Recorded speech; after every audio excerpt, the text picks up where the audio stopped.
एकादशी व्रत रहते हैं, परम धन्य है, वो हरितोष व्रत है। अब एकादशी व्रत का नियम क्या है और कैसे एकादशी व्रत का फल मिलता है, कई बार चर्चा हुई। बहुत सुंदर शास्त्र प्रमाण के अनुसार श्री सनातन मुनि बोल रहे हैं, जिसे एकादशी रहनी हो और एकादशी का फल प्राप्त करना हो, उसको 3 दिन, एक तो दशमी और एक द्वादशी और फिर बीच में एकादशी, उसको 3 दिन संयम में रहना होता है, तब बीच की एकादशी का उसे फल प्राप्त होता है। जिसे एकादशी व्रत रहना हो उसका नियम है कि दशमी के दिन कांसे के पात्र का त्याग करें। वैष्णव सिद्धांत है कि कभी जिसमें मांस बना उस रसोई का भोजन न ग्रहण करें। मसूर की दाल, चना की दाल, कोदों और कोई भी शाक, शहद, दूसरों का अन्न, दोबारा भोजन और मैथुन, ये दशमी के दिन त्याग दें। एक बार दशमी के दिन भोजन करें 24 घंटे में, क्योंकि एकादशी रहना है। कांसे का पात्र, जिस रसोई में मांस बना उसके भोजन का त्याग, मसूर की दाल, चना, कोदो, शाक, मधु अर्थात शहद और दूसरे के द्वारा दिया हुआ भोजन और दोबारा भोजन और मैथुन क्रिया, इनका दशमी के दिन कभी भी प्रयोग ना करें। इन 10 वस्तुओं से वैष्णव दूर रहे दशमी के दिन। फिर एकादशी के व्रत में, ये पीछे तो हम वर्णन कर ही चुके हैं, कहीं नहीं आया यहाँ कुटू का कचौड़ी पकौड़ी और सिंघाड़ा का हलवा और ये दुनिया के खीर और सब। ये एकादशी के दिन किसी भी तरह की गेम आदि क्रीड़ा ना खेलें। जैसे अब आज व्रत है तो बैठे हैं अपना मोबाइल में गेम खेल रहे हैं, ऐसा कोई भी क्रीड़ा नहीं, द्यूत क्रीड़ा, किसी भी तरह का गेम, ये सब खेल रहे हैं। एकादशी के दिन उपासक को चाहिए कि वो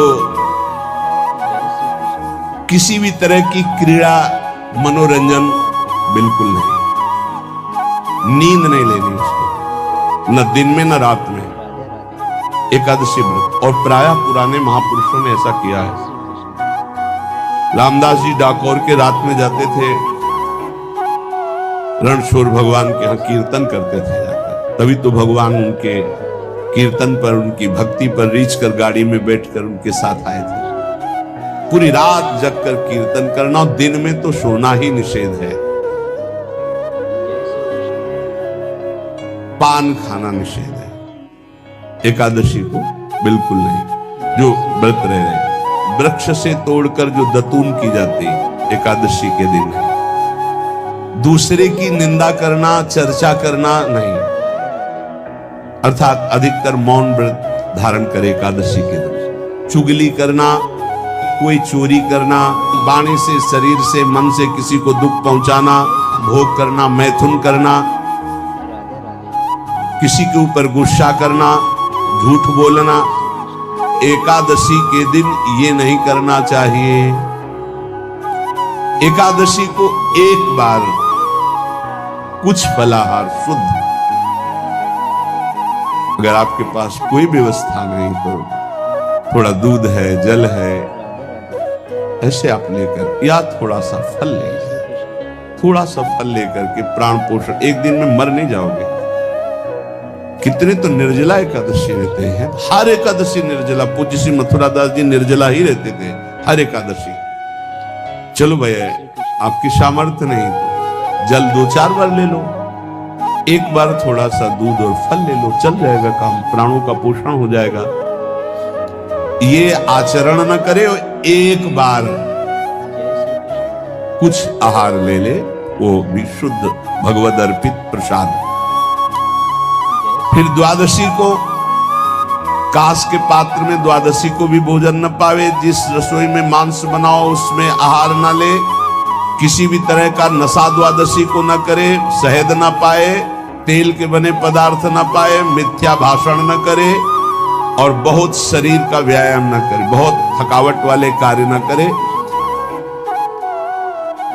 दोबारा भोजन न करे, एक बार द्वादशी को भी भोजन पवित्र, मैथुन न करे, जिसका स्पर्श नहीं किया जाता है ऐसे पदार्थों का स्पर्श न करे और मसूर की दाल न खाए। द्वादशी को जो इन नियमों का पालन करता है, दशमी द्वादशी ऐसे और एकादशी ऐसे, तब उसे एकादशी व्रत का फल प्राप्त होता है। उपासक को चाहिए कि इन नियमों से व्रत का अनुष्ठान करे, मनमानी आचरण न करे। सबसे प्रार्थना जो एकादशी रहते हो, हरितोष व्रत इसे कहते हैं, भगवान की प्रसन्नता के लिए रहा जाता है, रहना चाहिए, जो अपनी आचार्य परंपरा में हैं जैसे, जिनका सिद्धांत है। पर रहने का सिद्धांत ये श्री सनत कुमार जी वर्णन, श्री सनक जी महाराज, ये सनत कुमार जी वर्णन की। सनक जी महाराज कह रहे हैं, यदि भगवान का आश्रय नहीं, सत्संग नहीं है, तो इन चार में से एक हो तो नाश कर देता, फिर चारों हो तो सर्वनाश हो जाता है। यदि सत्संग नहीं है, यदि भगवद आश्रय नहीं है, खूब धन हो, जवान अवस्था हो, बढ़िया पद मिला हो, प्रभुत्व चलता हो और अज्ञान हो, फिर क्या कहना है? बोले चारों जहां मौजूद होते हैं वहां सर्वनाश का खेल शुरू हो जाता है। अगर इनमें से एक हो तो सर्वनाश करने में पर्याप्त है।